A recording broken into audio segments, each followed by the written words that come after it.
po ba ay may katanungan sa PhilHealth? Nandito na ang programang Alagang PhilHealth. Magbibigay linaw sa inyong mga tanong kasama ang PhilHealth Regional Office Number 5. Mapapakinggan alas 10 ng umaga sa DZGB. Damang-dama ang benepisyo ng PhilHealth sa Alagang PhilHealth. Ngayon, nandito na ang inyong mga anchorman.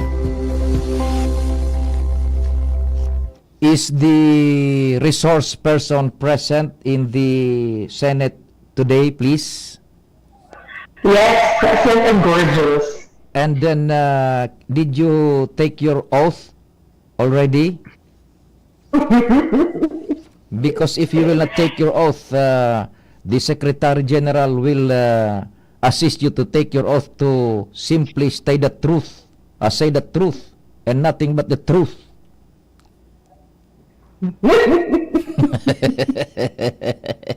Doon pa lang sa gorgeous nothing but the truth na yun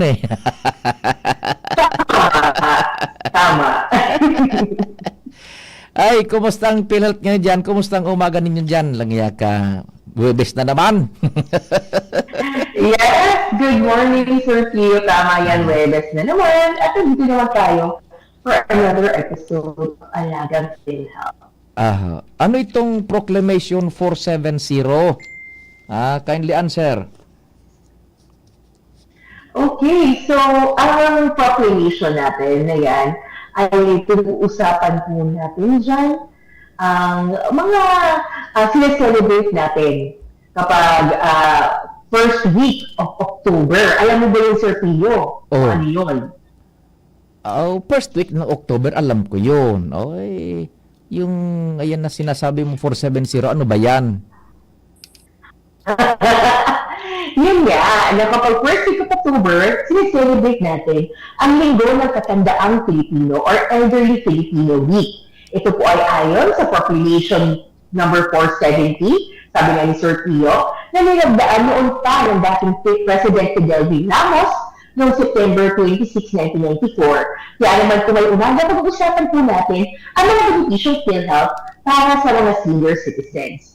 So ano po ba ang programa ng PhilHealth para sa ating mga senior? And I'm sure marami pong mga senior ang nakikinig sa atin ngayon. Ano po? Yes. So sa ilalim ng Universal Health Care or UHC Act, lahat ng Pilipino po ay automatic member ng PhilHealth. Ngunit bago pa man ang UHC, ang bawat nakakasalita ay sa ng programa ng PhilHealth. Sinisiguro ng PhilHealth na ang kalusugan ng mga senior citizens sa pamamaraan ng ating senior citizen program.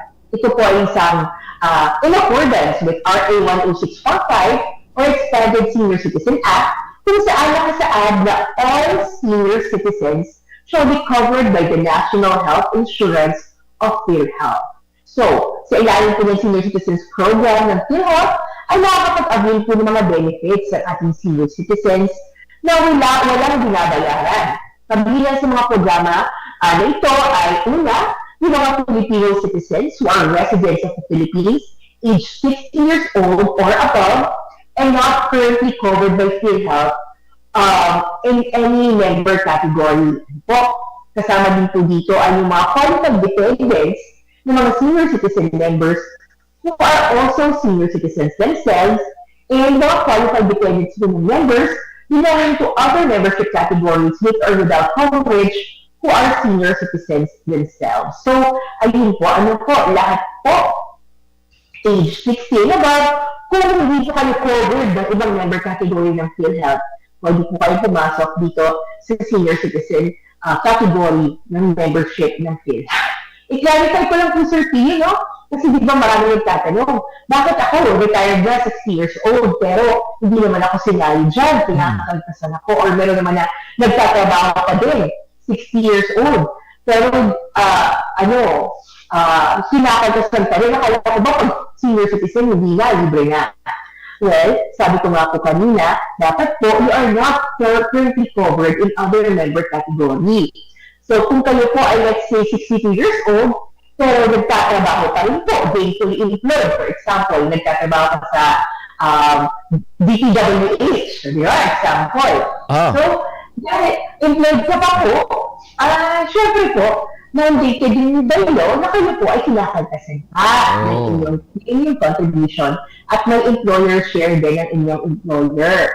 So again, since you're part of the formal sector employed category, hindi muna po kayo makakapasok dito sa legal coverage sa senior citizen. Same naman po, for example, 63 years old ka na, pero you are still practicing your profession. For example, kayo po ay nagtatrabaho pa din bilang abogado. Ang gano'n naman po, siyempre, kakagtasan kami po, ay magpukontribute kami po kayo dahil meron kayong capacity to pay. You are still part of our informal or voluntarily paying economy. Another example naman po, kapag covered kayo ng other member category, for example, kayo naman po ay retired na, senior citizen na, pero kasama kayo sa lifetime members.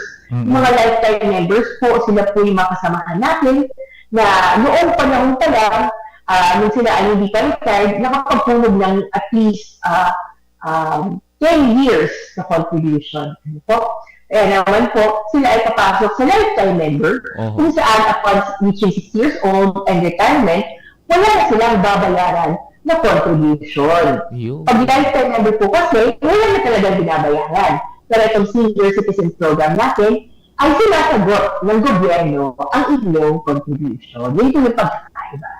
Di halimbawa, 60 years old na si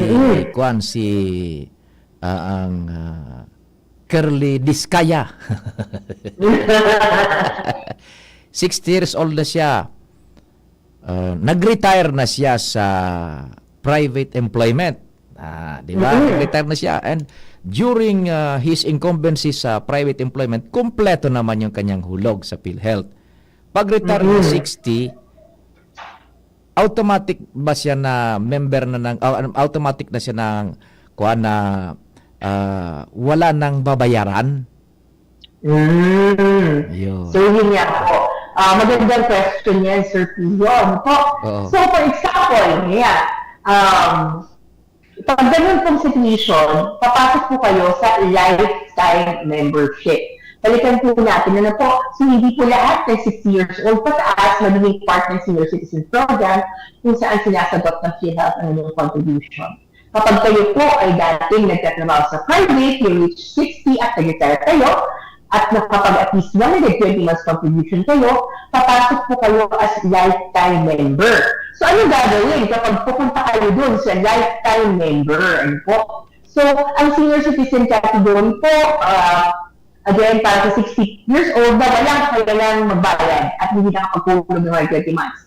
Pero kung meron kayong tulog, at least 120 months, under PhilHealth and also yung Medicare program, yun po yung mga mas earlier versions ng PhilHealth. Pwede po kayo pumunta sa pinakamalapit ng opisina ng PhilHealth, mag-fill out ng 2 kopya ng PhilHealth member registration form, mag-submit naman po ito, i-submit ito sa pinakamalapit ng opisina kasama ng 2 ID, 1x1 ID picture, 2 valid IDs, at any proof na kayo nga po ay nakapag-complete ng 120 months contribution nung kayo ay nagtatrabaho pa. So, pwede po ito ay document from SSS or GSIS yung nagsicertify ng effectivity date ng inyong retirement at kung ilang years or months yung servisyo ninyo at nahulugan kayo sa PhilHealth. Yung paghulog sa PhilHealth, saan kukuha ng, sabi ni Congressman Barsagan yung matanda, saan ko ng documents? Nakapaghulog na ako ng sobra sa minimum na 120 na buwan. Saan ba kukuha nun yung 60 years old na dating employee, nag-retire na, walang trabaho, senior citizen na? Saan kukuha ng document? Saan kukuha? So, kapag privately employed po kayo, so usually, magbibigay po ang SSS ng photocopy ng inyong retiree or pensioner certification kung saan kayo yung effectivity date ng retirement ninyo. Meron din tayong tinatawag na Death, Disability, and Retirement or DDR, indicating the date of retirement tapos effectivity ng pension. So, yun po yun sa mga SSS pensioners po natin yan. Para sa mga government employees naman po, mga GSIS pensioners, pwede pong photocopy ng certification or letter of approval of retirement. Tapos dun po naka-indicate yung effectivity date ng retirement. Pwede rin po yung service record ninyo from your employer showing that you have rendered services not less than 120 months. Meron din tayong certification of retirement or gratuity. And then even the retirement voucher issued by GSIS pwede po. So, mga documents from SSS, from GSIS, kahit na po minsan certification for your employer, basta nag-verify naman po yun ng PhilHealth, pwede po yun dali. Yung hulog sa PhilHealth, saan kukuha ng certification na ito, naka 120 months na akong hulog? Saan kukuha nun? Okay. So, usually naman po kasi, kapag binigay naman na po sa amin yung mga documents nila ng SSS, from SSS, GSIS, this is only a way for us to know na kayo ay retired at nakita namin yung effective date of your retirement. And we will use that document para ma-verify to our system na nakapag-complete kayo ng 120 months contribution. Pero usually naman po doon, may tulad ng service record, may kita naman po doon kung nakailang taon or buwan yung servisyo ninyo. At may kita namin din po. And we will verify that with our own database. Kung talagang yung mga years of service po nyo doon, ay talagang nahulugan din. So, that would be true also sa government employee na nag-retire na and then hindi na siya nagtatrabaho ngayon, 60 years old, nagkahulog na siya ng 120, then pasok na siya sa pagiging lifetime member. Yes. So, sa lifetime member, ulitin ko po, wala na kayong babayaran na contribution. Pag mga senior citizens naman po, technically, wala rin kayo binabayaran. Pero, it is the government that subsidizes your premium. Kung baga si gobyerno, nagbabayad tayo po sa PhilHealth. Unlike a lifetime, dahil pinakahalagan po namin yung contribution, yung premium ninyo sa National Health Insurance Program nung kayo ay nagtatrabaho pa, pero hindi na po natin sinisingin sila na kanilang premium contribution. Yung mga walang kapasidad na magbayad sa PhilHealth, maghulog, tapos in-sponsor ng gobyerno, 60 years old na siya ngayon, na araw na ito, what will happen sa kanyang PhilHealth membership? Yes. So, for example naman po, kayo ay sponsored member, either for example, under the National Household Servicing System or NHTS listahan na natin. Pwedeng 40s po kayo. Covered kayo under 40s, pero nag-senior citizen na kayo. Unfortunately, hindi kayo magkapasok sa senior citizen program, pero existing pa rin kayo as sponsored member. Sabi ko nga po, ang ating senior citizen program which covers senior citizens na wala pa kayo magbayad are only for those na hindi pa covered ng ibang member category. So if you are a sponsored member, an indulgent member, and even yung ating mga nagtatrabaho to formal and informal economy, hindi na kayo maipapasok sa senior citizen program dahil may existing membership na kayo sa PhilHealth.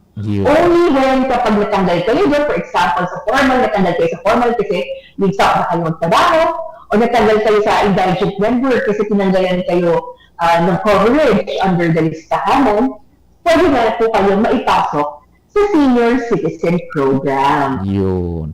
So, sa madaling sabi, kung hindi pa napuputol yung current sponsorship and current classification mo as member ng PhilHealth, halimbawa sa informal and indigent, sabi na ba, indigent and sponsored, diretso yun, maski senior citizen ka na, hindi ka makakapasok yun sa pagiging member ng senior citizen sa PhilHealth, pero diretso yung inyong current na status ng PhilHealth membership. Yes, opo. Yan. Paano naman yung magpa-enroll ng automatic ba yan? 60 years old na halimbawa, bukas. Paano ang pasistema niya ng mga enroll ba yan? Paano ba? Yes po. So, usually naman po, kapag may 60 years old ka, hindi naman automatic yung nalalaman ng PhilHealth, di ba? Kung alam ko yung 60 years old is Sir Pio, di pa dala ako ng dyan. Walang yaka. Pero, ilan ang ganda naman Sir Pio? 74? Loko-loko ka. Lumayas ka. And so, dahil wala po tayong unified database across government agencies, tulad ng PSA or DSWD, wala po tayong way sa PhilHealth para automatically ma-register ang ating mga senior citizens. Kailangan pa rin po mag-register ng senior citizens para ma-cover sila sa programa ito. Pero kung po kayo mag-alala, dahil simple lang mag-register. Meron po kayong dalawang option. Una po is through OSCA, di ba? So, Office of the Senior Citizens Affairs sa inyong mga NGOs, sa inyong mga lugar, pwede po kayo magpatulong sa kanila. Mag-fill out lamang po ng dalawang kopya ng PhilHealth Member Registration Form or PMRF at isubmit yung PMRF ninyo sa OSCA in the city or municipality kung saan kayo nakatira. Pwede rin po kayo mag-attach ng photocopy ng inyong OSCA ID or any valid ID na nagpapakita ng inyong date of birth, birth certificate kung meron po kayo. And then, hintayin nyo na lang po yung member data record and identification card ninyo na ibibigay ng PhilHealth through OSCA. Kasi meron lang po tayo na close relationship with our Office of the Senior Citizens Affairs. Although, nagbabawat kasi yung survey, meron talagang mga LGU na very active, may mga municipality na very active, meron din na hindi gaano. May binabayaran ba yung mga senior citizens na membro dyan sa senior citizen program ng PhilHealth? Wala na po. Libre nga yung contribution ninyo. Bakit pa kayo magbabayad, magpa-register under senior citizen program? Libre po yan lahat. Aside from coordinating with the Office of the Senior Citizens Affairs, pwede rin po kayong pumunta sa aming mga opisina, ang aming PhilHealth Local Health Insurance Offices.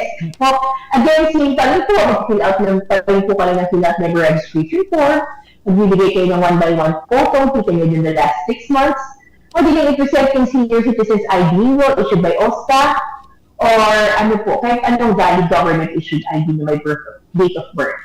Submit nyo po yan sa opisina namin at dun po mismo hintayin nyo yung MDR at PhilHealth identification card ninyo. Ang kagandaan po kasi kung magdiretso kayo sa PhilHealth office namin, right then and there, may issue po yung ID at MDR ninyo. And huwag po kayo mag-alala sa pila kasi syempre kung senior citizen kayo, may priority lane, di ba? Oo. And then po kasi naman through OSCA, it would take days kasi ipapodulate pa po yun sa amin, ipapadala. Tapos kapag na-process na, kaya po namin ibabalik sa opisina. Kung gusto nyo makuha kaagad yung ID niyo, maglalakad-lakad din lang naman po kayo sa may Gaisano, kasi malapit po doon ng local health insurance office alday namin, nakabay na po kayo para makuha yung inyong MDR at ID as PhilHealth Senior Citizen Member. Sabi dito, host. Na-mention nyo na din po kanina ang mga senior citizens under lifetime membership. Ano po ba ito at anong pagkakaiba niya sa senior citizen category? Buka nasagot mo na to, Your Honor, please, di ba? Oo. Nagsunod-sunod na kasi tayo kanina, Your Honor, kasi ganda yung kwentuhan natin. Next question, Mr. Speaker, Mr. Chair. Paano mag-rehistro bilang lifetime member? Sinabi ko na rin yan kanina, sinagot ko na rin kanina. Alam yata, you're in contempt.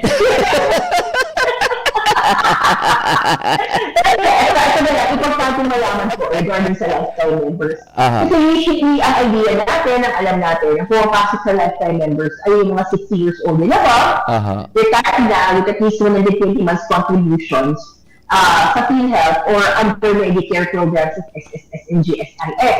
Pero Sir Pio, pag uniform personnel, iba ang treatment natin sa kanila. Kasi uniform personnel po, 56 years old and above, pwede na po sila pumasok as lifetime member. So again, uniform personnel, 56 years and above, have paid at least 120 months contribution under PhilHealth and Medicare, pwede na po pumasok sa lifetime member. Tayo naman po sa mga underground minor retirees, 55 years old and above naman po sa kanila. So,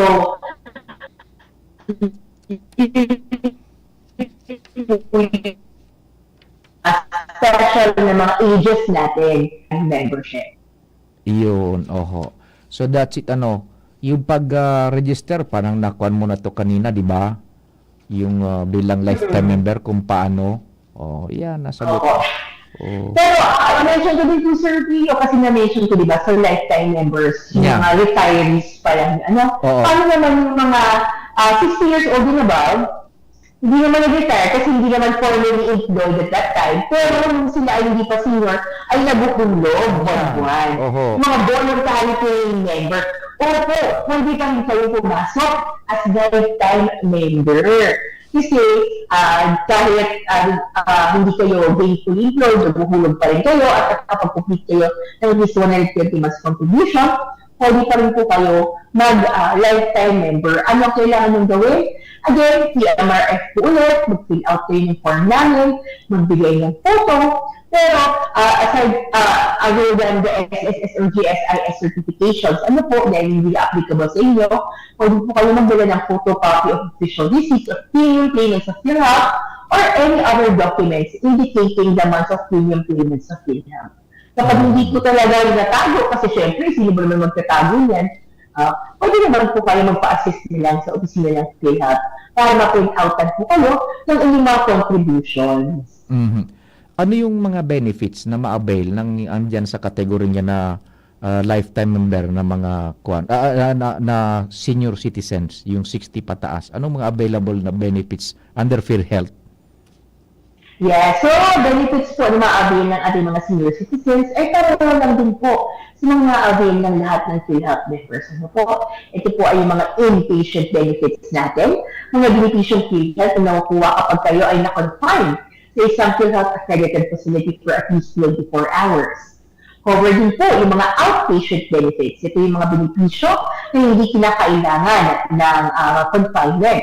We also have our Z benefit package. Ito po yung mga mas longer period of treatment na mga sakit na kina-cover ng PhilHealth. And of course, yung pinakabago po nating programa ay yung Yakap package, kung saan ang ating mga senior citizens at lahat ng PhilHealth members ay makakapag-avail ng libreng check-up, gamot, at laboratory at diagnostic exams through PhilHealth Yakap clinics. So, para sa hassle-free benefit availment, siguraduhin po natin na register tayo at updated ang ating PhilHealth records para ma-avail natin itong mga benepisyo. How can they avail yung seniors and lifetime members ng benefits na yan? Yes. So, kung ang napili po ninyo ng hospital or facility ay merong PhilHealth portal, which is required naman po sa ating mga PhilHealth accredited facilities, ipakita lamang po ang inyong PhilHealth ID or any actually valid ID, proof of identity ninyo, at magpatulong sa mga naka-assign na empleyado sa hospital. Isi-search po nila yung ninyo or yung PhilHealth identification number ninyo para mag-check kung kayo ay eligible para makapag-avail ng mga benepisyo. Kung wala naman po na PhilHealth portal, submit lang po sa hospital, ng billing section ng hospital, ang filled out claim signature form na pwede rin po mahingi sa hospital, and mag-submit din po kayo ng PhilHealth Citizens ID or anumang valid ID kung saan nakasaad ang inyong buong pangalan, petsa ng kapanganakan, kasirian, tirahan at landa. Copy ng NDR or PhilHealth Identification Card. Pero ito lang po, Sir Pio, ang gusto kong i-remind sa mga nakikinig natin ng mga senior citizens and lifetime members. Kasi gano'n po natin na naibawas muna yung 12% VAT exemption at 20% senior citizen discount para sa kabuuang bayarin bago ibawas ang benepisyo ng PhilHealth. Ibig sabihin, dapat po bago ibawas yung benefits niyo sa PhilHealth, ay ibawas muna yung VAT and senior citizen discount. Para po mas mababa yung magiging net bill na lang po. So, ulitin ko lang po, it's your total bill. Dapat ibabawas muna yung VAT exemption, ibabawas yung senior citizen, saka lang po ibabawas yung PhilHealth benefit ninyo. And kung ano mo po yung nabas, yun yung total amount ng co-payment natin sa hospital. Very good. May question dito ang ating isang senador na kasamahan. Sige, go. Good morning po. Yes, Senator. Good morning po, Mr. Speaker, Madam. Ask ko po, ano po dapat kong gawin? May mali sa entry ng MDR ko. Single po ako, pero ang inilagay ni Miss Gigi Naron, mered. Late ko na po na-check. Salamaton po. Langyak, ikaw pala yung culprit. Nag-i-encode ba pala ako? Hindi ko alam. Yan. Pag ganyan po, kailangan na po natin i-update ang inyong record. So, pumunta po tayo sa pinakamalapit na opisina ng PhilHealth. Sabihin po natin na nagkamali sila sa encoding. Fill out po tayo yung tinatawag natin na PhilHealth Member Registration Form. Ito po ay makuha sa opisina ng PhilHealth at pinalaan sa aming website www.philhealth.gov.ph.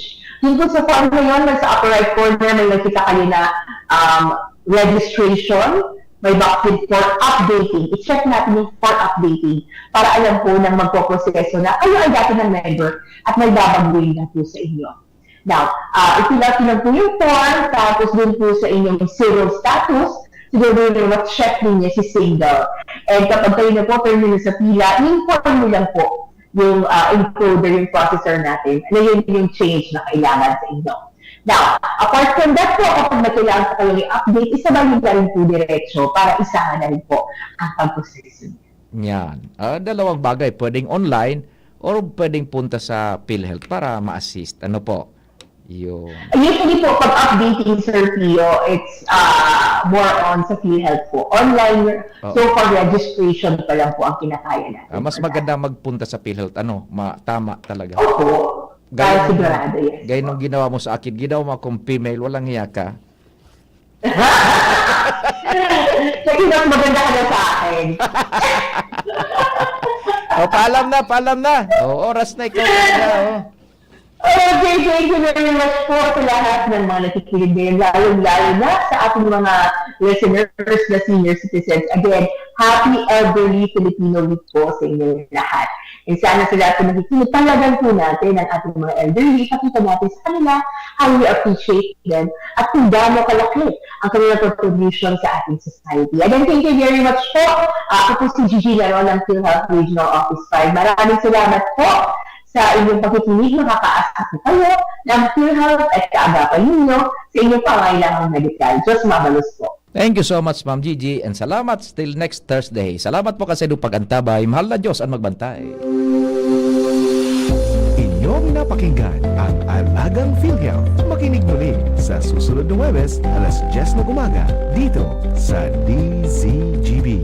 Alagang PhilHealth. Hatid sa inyo ng PhilHealth Regional Office No. 5. Maraming salamat po sa inyong pagsubaybay. Pre, makinig ka muna. Payong kaibigan lang ha.